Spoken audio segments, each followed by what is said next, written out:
Siapa yang mencari wajahnya sungguh-sungguh, orang itu mendapat upah, kata firman Tuhan di kitab Ibrani. Upah itu tidak tentu materi, tetapi pasti ada jawaban dari Tuhan. Tuhan itu memuaskan hati dan jiwa kita. Jangan lupa untuk subscribe juga, supaya terus kita bisa memberi Anda makan rohani. Saya percaya setiap firman Tuhan itu akan menuntun dan akan menjadi pelita bagi kaki keluarga Saat Teduh dalam kehidupan sehari-hari. Doa yang didengarkan buka di Markus pasal 10 ayat yang ke-46 sampai 52. Ini kasus Yesus menyembuhkan Bartimeus. Di dalamnya kita bisa melihat bagaimana doa, karena di dalam sini ada adegan doa Bartimeus berseru-seru. Yesus itu nggak pernah abaikan orang yang sungguh-sungguh. Meskipun kita nggak melihat Yesus secara fisik, iman itu membuat Yesus tidak lagi terbatas. Tidak ada batas waktu, tidak ada batas tempat, tidak ada batas jarak. Kalau kita percaya kepada Tuhan, Tuhan hadir di depan kita, di dekat kita, seperti waktu itu Yesus berada di dekat Bartimeus. Apa yang Tuhan cari pada sebuah doa? Kita lihat ayat 46, lalu tibalah Yesus dan murid-muridnya di Yeriko. Yesus dalam perjalanan sama murid-muridnya 12. Tibalah Yesus beserta murid-murid itu di Yeriko. Nah, yang saya ingin untuk ceritakan sama Anda adalah cerita sebelum Yesus sampai ke Yeriko itu terjadi perdebatan seru antara 12 rasul atau murid-muridnya. Mereka semua lagi berebut tahta. Mereka berdebat di antara mereka, siapa yang terbesar di antara para rasul atau murid itu.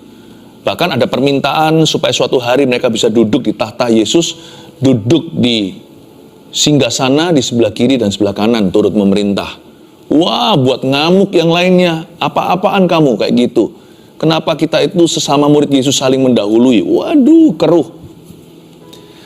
Dalam kondisi seperti itu baru reda, Yesus dan murid-muridnya tiba. Kemudian ketika Yesus keluar dari Yeriko bersama dengan murid-muridnya dan orang banyak berbondong-bondong, ada seorang pengemis yang buta bernama Bartimeus, anak Timeus, duduk di pinggir jalan. Lucu ya? Mereka sedang memperjuangkan posisi. Kalau orang dunia katakan positioning. Mereka memposisikan diri sebagai yang superior. Saling sikut, saling kalahkan, bukan saling mengalah. Siapa terbesar di antara mereka? Tiba-tiba perhatian seluruh cerita ini tertuju kepada seorang yang duduk di pinggir jalan. Mereka semua lagi berebut pamor.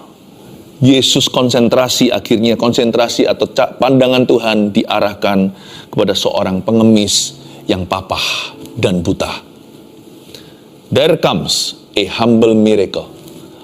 Orang sombong yang peduli sama dirinya sendiri gak akan bisa didengar doanya. Doa yang didengar itu adalah doa yang merendahkan hati di hadapan Tuhan. Tuhan gak interest sama sekali. He's not interested dengan orang-orang yang interest atau perhatiannya hanya pada dirinya. Apa pikiran orang lain tentang dirinya? Apa pendapat orang tentang dirinya? Apa kata dunia? Tuhan gak tertarik sama hati yang demikian. Tapi Tuhan itu rindu menjawab doa orang-orang yang tulus hatinya. Menjawab doa orang-orang yang sungguh-sungguh butuh. Siapapun mereka, termasuk anak jalanan, Tuhan akan dengarkan. Sebab Tuhan tidak pandang bulu. Tuhan itu tidak memandang manusia. Dia itu cinta setiap orang. Tuhan mengasihi setiap kita. Pokoknya kalau kita datang sama Tuhan itu in a real way. Jikalau kita hampiri tata Tuhan itu dengan sikap hati yang nyata. Tuhan, I really need you. Aku gak basa-basi, dan aku gak ikut-ikutan, dan juga aku gak doa itu seperti orang Farisi demi dilihat orang. Kalau aku doa masuk hadirat Allah, aku sungguh-sungguh cari Tuhan untuk ketemu sama Tuhan. Meskipun aku punya kebutuhan, Tuhan akan memandang aku hina. Karena kalau bukan datang pada Tuhan, kepada siapa aku minta pertolongan? Orang yang datang sama Tuhan itu in a real way, dengan cara yang nyata. Apalagi hatinya merendah, orang seperti itu pasti akan ditemuinya. Tapi yang debat hal-hal yang ambigu, perkara-perkara yang maya, mereka-reka perkara-perkara yang sia-sia, yang gitu Tuhan berkata, besok aja lah ya berdoa, Kamu nggak siap untuk saya. You're not ready for me. Ya. Kenapa kita nggak berdoa? Kenapa kita juga merasa susah untuk berdoa? Bukan karena kita harus layak dulu baru kita bisa sembahyang. Kalau gitu nggak ada satu orang pun bisa masuk ke dalam hadirat Tuhan. Doa itu perlu konsentrasi. Doa itu fokus ke Yesus. Karena itu siapa yang dalam kondisi terpuruk sekalipun, asal dia tulus cari Yesus, jangan tunda. Anda bisa sekarang juga masuk hadirat Allah. Nggak usah tunggu layak dulu. Waktu masuk nanti, Anda akan dilayakkan oleh Tuhan, oleh darah Yesus yang ajaib itu. There comes a humble miracle. Tiba-tiba seluruh fokus ini shifted, bergeser pada seorang pengemis di jalanan yang bernama Bartimeus. Ketika didengarnya yang 47 bahwa itu adalah Yesus orang Nazaret, mulailah ia berseru. Ini bagus. Sebelum Bartimeus berseru kepada Yesus, dia sudah dengar-dengaran. Meskipun dia buta kan dia nggak tuli. Ketika didengarnya bahwa itu adalah Yesus orang Nazaret, ternyata dia sudah diam-diam nguping. Banyak kesaksian orang-orang disembuhkan. Banyak cerita desas-desus tentang Yesus. Dia ambil baiknya semua dan dia taruh di hatinya. Iman timbul dari pendengaran. Ternyata ada satu poin sederhana. Apa yang Anda lakukan sebelum doa sangat berpengaruh saat Anda sembahyang. Apa yang Anda izinkan masuk dalam dirimu lewat telingamu, apa yang kau dengarkan, makanya jangan gosip ria. Itu nanti pengaruh outputnya pada waktu Anda doa.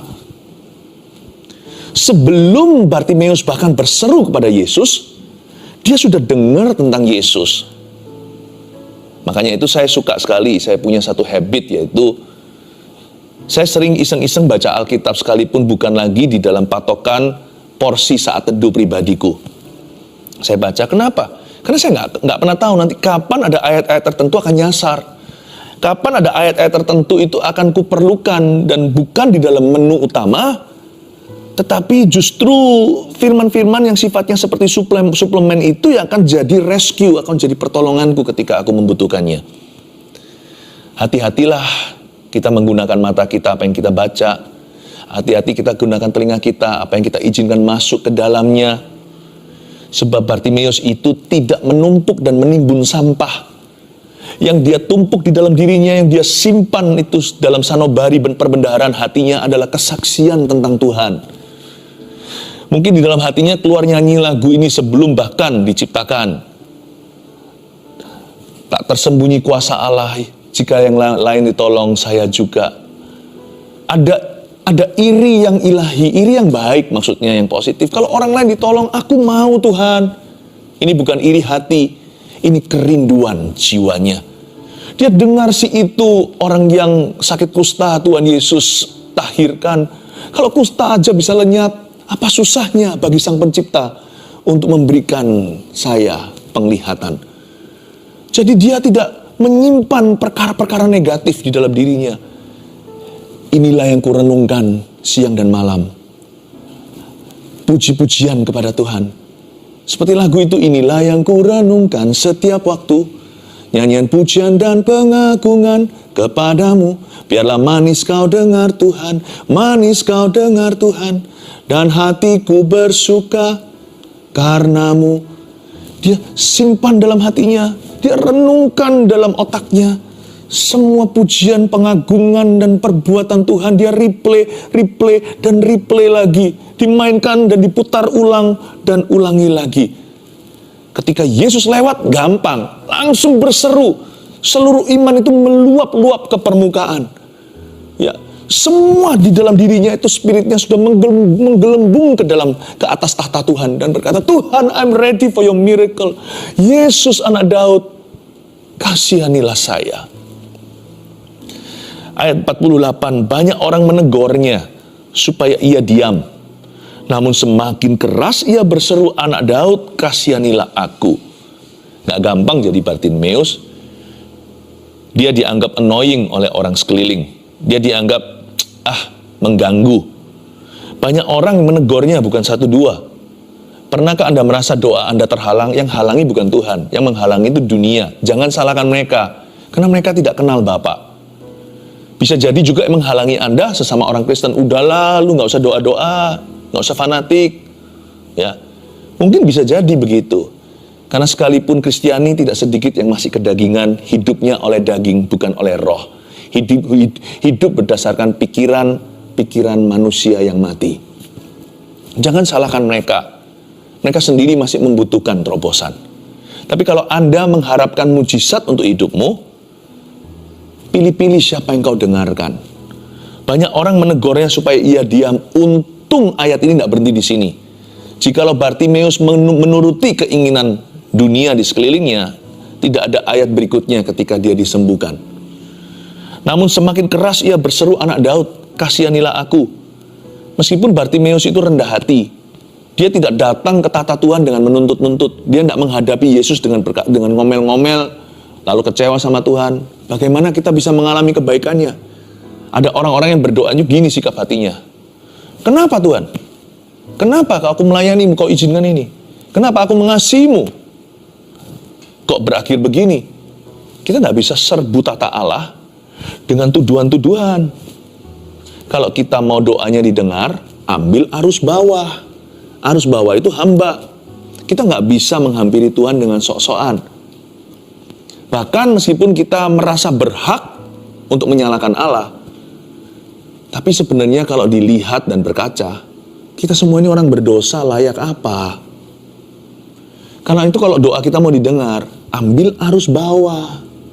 Ambil arus bawah seperti Bartimeus ini. Anak Daud, have mercy on me. Dia tidak appeal, dia tidak menuntut Tuhan berdasarkan hukum Taurat. Kalau gitu dia pasti akan gagal. Kalau kita mau hitung-hitungan sama Tuhan, kita semua itu yang salah, Tuhan itu yang benar. Tetapi kalau Tuhan tanya kepada kita, nggak usah why, mengapa, what aja. What have you done for me? Apa yang telah kau lakukan untuk aku? Atau lebih tepatnya, apa yang telah kau lakukan untuk membuatmu layak menuntut itu dari aku? Apa yang membuatmu merasa begitu layak di depanku seperti setara dengan Tuhanmu, lalu menudingkan jari dan tangan wajahnya ke arah tata dan berkata, Tuhan tidak fair atau Tuhan tidak adil sama saya. Kalau Tuhan buka semua dosa kita, matilah kita. Kita akan bungkam 1000 kata, masuk penjara dan lautan api neraka. Jangan pernah beradu dengan Tuhan, karena kita nggak akan menang, karena kita yang salah, kita ini jatuh dalam dosa. Tuhan itu mati untuk dosa kita, udah kalah skornya. Kalau kita mau mendapatkan belas kasihannya hingga mujizatnya, ambil arus bawah. Merendah. Seperti Bartimeus, gak seperti 12 rasul yang berdebat siapa yang terbesar. Mereka sudah jadi kacang, lupa kulitnya. Mari kita meneladani Bartimeus, bukan Petrus. Mari kita teladani Bartimeus, bukan Yohanes dan Yakobus. Mereka berantem. Tapi Tuhan tunjukkan bahwa belas kasihan Tuhan hanyalah bagi orang yang rendah hati. Yang sombong biar debat dulu sampai capek, nanti datang sini bertobat. Tapi yang rendah hati langsung diperhatikan oleh Tuhan. Mari kita belajar dari Bartimeus. Sekalipun dia itu ambil arus bawah, dia merendah. Namun orang ini berotot rohani baja. Ya. Kenapa? Semua orang menegurnya supaya dia diam, namun semakin keras ia berseru, Anak Daud, kasihanilah aku. Siapa bilang orang rendah hati itu lembek? Kita bisa ambil arus bawah. But we could be the most determined person in the whole world. Kita bisa menjadi orang yang tekadnya paling bulat ketika berdoa. Ya. Iman itu nggak usah angkuh.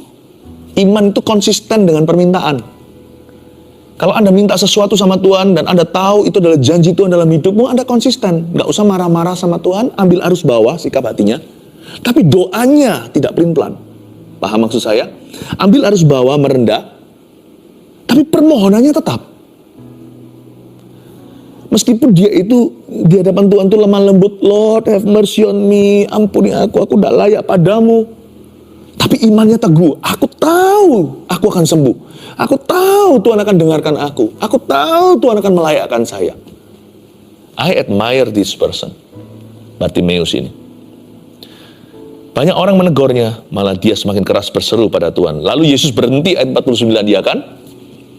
Dan berkata, panggillah dia. Mereka memanggil orang buta itu dan berkata kepadanya, kuatkan hatimu, berdirilah, ia memanggil engkau. Kalimat ini mubasir menurut saya. Orang banyak tiba-tiba berubah pendapat. Tadinya berkata, diam, sekarang berkata, kuatkan hatimu. Kadang-kadang kita berpikir begini ya, orang itu maunya gimana ya? Waktu kita terpuruk, mungkin ada teman-teman kita yang berkata, mungkin kamu lagi berdoa, mungkin kamu dosa, Tuhan sedang menghukummu. Padahal kita tahu di hati kita, hubungan kita dengan Tuhan dalam kondisi yang sangat baik. Meskipun kita tidak mengerti kenapa Tuhan izinkan hal-hal tertentu. Tapi waktu kita mengalami mujizat dan kemenangan, orang yang sama yang berkata, mungkin kamu perlu bertobat, langsung aja menyaut dan berseru, puji Tuhan, Tuhan itu baik dalam hidupmu. Manusia itu selalu berubah-ubah. Orang yang sama berkata, Hosana, Hosana, berteriak begitu, esok hari langsung seruannya ganti, salibkan dia, salibkan dia. Kalau kita mengikuti opini manusia, tidak akan ada akhirnya.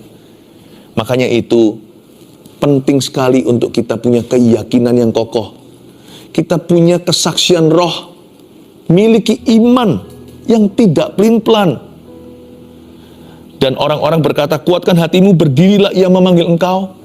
Langsung diresponi begini di ayat yang ke-50. Lalu ia menanggalkan jubahnya. Ia segera berdiri dan pergi mendapatkan Yesus. Bartimeus tidak bisu. Bisa aja dia berkata, oh oke, aku akan lakukan itu. Dia tidak menjawab orang-orang ini. Orang-orang ini yang tadi berkata, diamlah. Sekarang berseru, kuatkan hatimu. Bartimeus tidak protes sama mereka. Tadi kamu bilang aku suruh diam. Sekarang kamu bilang Tuhan memanggilku, kuatkan hatiku. Tadi kamu yang melemahkan. Sekarang kau bilang kuatkanlah imanmu. Gimana sih? Kamu mau melemahkan aku atau menguatkan aku? Bartimeus tidak cekcok dengan mereka. Karena dia punya satu tujuan. Dia sedang menjemput mujizatnya. Gak ada waktu untuk cekcok sama orang. Gak ada waktu untuk berdebat. Seperti 12 rasul yang debat yang gak perlu. Bartimeus gak punya waktu. Waktu orang-orang itu berkata, kuatkan hatimu. Harusnya kan bisa kembali dia mencemoohkan mereka. Ayo, kamu yang salah. Dia tidak pembenaran diri. Ayo, mengakui. Aku yang benar selama ini aku berseru-seru. Ternyata didengarkan kan? Berarti tadi kan kamu yang menjadi alat setan. Gak perlu kepahitan. Gak ada waktu, gak ada ruang untuk itu. Mengapa? Karena Anda sedang menjemput mujizat Anda. You have no time for that. Tahu apa responnya Bartimeus? Reaksinya gimana? Ayat 50. Lalu ia menanggalkan jubahnya. Apa yang istimewa dengan menanggalkan jubah? Kan cuma copot pakaian jaketnya. Ada keistimewaan zaman itu. Orang buta, handicap atau yang cacat dikasih jaket. Dikasih sebuah jubah. Orang lihat jubah itu tahu bahwa orang itu adalah orang yang cacat. Orang yang punya kebutuhan fisik secara khusus. Misalnya hari ini ada tanda seperti orang duduk di kursi roda. Kalau Anda lihat misalkan di toilet, ya di toilet ketika mau ke belakang, di mall juga ada pria, ada wanita, lalu ada yang untuk orang cacat. Biasanya ada pegangannya untuk mereka berdiri bisa bertumpu. Jubah itu pada Bartimeus untuk menunjukkan bahwa dia orang yang butuh pertolongan. Tapi sama dia langsung ditanggalkan jubahnya. Dia tahu bahwa setelah dia pergi ke Yesus, menjemput mujizatnya, dia tidak akan cacat lagi. Dia tidak akan buta lagi. Dia akan melihat. Gak ada waktu untuk cekcok sama dunia. Gak ada waktu untuk kepahitan. Gak ada waktu untuk mengeluh. Bartimeus langsung menanggalkan jubah handicapnya. Menjemput mujizatnya. Tapi anehnya ayat 51 kok malah ditanya sama Yesus. Tanya Yesus kepadanya, apa yang kau kehendaki supaya aku perbuat bagimu? Bukannya Yesus maha tahu. Jangankan maha tahu. Kalau kita aja di posisi Yesus, kita juga akan tahu. Dia datangnya dengan meraba-raba begini kok. Udah gak usah ditanya. Dia mau apa udah jelas sekali. Dia mau melihat. Kenapa Yesus masih tanya? Tanya Yesus kepadanya, apa yang kau kehendaki supaya aku perbuat bagimu? Tuhan ajari kita berdoa. Doa itu bisa mulainya umum, general. Tapi doa harus berakhir spesifik. Kita harus tahu kita mau apa. Saya pernah mendengarkan Ya bukan menilai doa orang, tapi saya belajar pula. Saya juga belajar dari doa orang lain. Apa yang baik saya tiru, apa yang kurang baik saya menghindarinya. Kadang-kadang doa terdengar sangat indah ya. Wah, fasih lidah. Segala doktrin-doktrinnya, doktrin kekristenan pun ada di dalam doa seseorang. Panjang lebar. Ya. Bahkan doa makan pun bisa menjadi doa yang sangat misionaris untuk misionaris-misionaris di Afrika. Doa kita itu loh bisa mewah. Tapi setelah saya dengarkan doa tertentu seperti itu, saya bertanya pada diri sendiri, sebenarnya apa ya permintaannya ya kalau memang ada permohonan. Doa kita bisa begitu benar kedengaran, tetapi tanpa tujuan. Betul, doa yang sifatnya memuji Tuhan enggak minta-minta. Doa yang menyembah enggak memohon-mohon, saya tahu. Tapi ketika masuk ke departemen meminta sesuatu, Yesus berkata, mintalah kamu akan diberikan, carilah kamu akan mendapat, kamu akan menemukan, ketoklah pintu akan dibukakan. When it's time to ask, be clear what you are asking for. Ketika waktunya untuk meminta, pastikan jelas apa yang kau mohonkan. Minta dengan tegas apa yang Anda inginkan. Jangan-jangan kita sendiri nggak jelas sama diri sendiri. Aku ini maunya apa ya? Nggak menentu. Tapi Yesus tanya sama dia, apa yang kau kehendaki supaya aku perbuat bagimu? Jawab orang buta itu, Rabuni, supaya aku dapat melihat. Kata Rabuni itu lebih dari kata rabi. Rabuni di sini itu melampaui sekedar guru. Rabuni ini punya arti Lord, Master, Tuanku, Tuhanku. Luar biasa iman orang ini. Semua orang lain masih merasa Yesus hanya anak tukang kayu, atau dia hanyalah seorang rabi yang sakti, bisa menyembuhkan segala. Tapi Bartimeus sudah nyebut dia anak Daud. Padahal ahli Taurat orang Farisi semua menyangkali. Mana ada yang namanya Mesias itu dalam nubuatan keluar dari Nazaret, kota hina. Tapi dia bisa mengakui, engkau anak Daud. Dia mengakui engkau Mesias. Lebih dari itu, Bartimeus tunduk pada Yesus sebelum dia sembuh. Ada mujizat enggak ada garansi atau jaminan, tapi dia terlebih dulu menuhankan Yesus. Dia berkata, Rabuni, you are my Lord, my Master, no matter what, apapun terjadi, engkaulah Tuhanku, engkaulah Allahku, engkaulah Rajaku. Lalu jawab orang buta itu, tidak basa-basi, supaya aku dapat melihat. Lalu kata Yesus kepadanya, pergilah, imanmu telah menyelamatkan engkau. Dari sini kita tahu kan, Yesus tidak menyebut itu iman waktu dia masih seru-seru, kasihani aku. Yesus sebut itu sebagai pengakuan saja. Iman itu baru disebut iman ketika Bartimeus berkata, aku mau melihat. Iman itu baru diakui sebagai iman setelah jelas permohonannya. Apa yang kau kehendaki supaya aku lakukan? Rabuni, supaya aku dapat melihat, so I can see. Pada saat itu juga melihatlah ia, waktu dia lihat Yesus, dia nggak mau lepaskan Yesus lagi. Terbukti ayat kalimat berikutnya, lalu ia mengikuti Yesus dalam perjalanannya. Padahal ayat berikutnya, pasal-pasal kemudian, Yesus pergi ke Yerusalem untuk dianiaya dan naik ke kayu salib. Bartimeus tetap ikut. Sekali dia lihat, yang dia kagumi bukan pemandangan, bahkan mujizat. Dia lihat Yesus dan berkata, Son of God, anak Allah. Dan dia nggak mau lepas pandangan. Sejak hari itu, dia mengikuti Tuhan. Saya nggak tahu, Bartimeus tidak ada ceritanya lagi. Tapi saya bahkan percaya, jikalau Bartimeus itu terus sampai kepada gereja mula-mula, dia pasti ada di golongan orang-orang yang melayani Tuhan dan memberitakan Injil. 3 hal yang kita bisa pelajari dari doa yang didengarkan. 1, doa yang merendah hatinya. Doa yang begini didengarkan oleh Tuhan. Ingat tadi, ambil arus bawah. 2, doa yang jelas permintaannya. Jangan hanya fasih lidah, kedengaran indah, apalagi mewah. Yang jelas, goalnya apa? Tuhan gak keberatan menjawabnya, asal Anda jelas. Dan kalau salah meminta, Tuhan akan luruskan. Tapi hendaknya kita tahu apa yang kita harapkan. 3, doa yang beriman kepadanya. Oh, iman Bartimeus diuji sepanjang waktu. Dari sejak dia disuruh diam oleh banyak orang, sampai ketika dia pokoknya dihalang-halangi terus sama sekeliling dan keadaan. Tapi dia terus beriman. Pertama dia sebut Yesus Mesias, lalu Rabuni, Tuhan dan Rajaku.